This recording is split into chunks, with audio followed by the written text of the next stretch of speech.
هو الکه ستړی مشه جوړ بیا څنګه جګر په جوړ بخیر خیر بیا څه ګلان کله جګر په ناست ورکی که کور نه مې پیسې واغستې چې لاړ شم سودا راوړم همسایه راغی ما ته هم سودا راوړه راغلم پیسې رانه چېرته ورکې شولې ته خو ګوره هر وخت همدغه بهانې کې ته ولې په ملګرتیا کې دا کارونه کې ګوره جلال وروره یو خو هسې م جګرخونه یم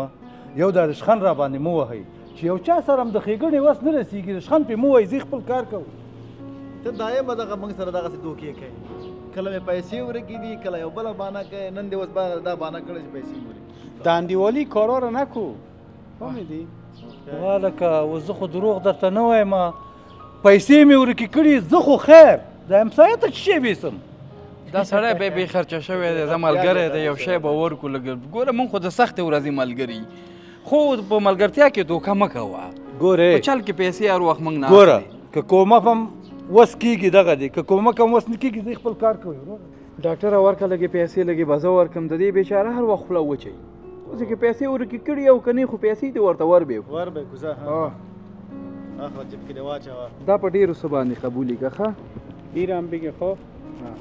ښه موږ لاړو خدای په امان مخې ته هم ښه هغه د همسایه سودا دې ویسه صحیح ده صحیح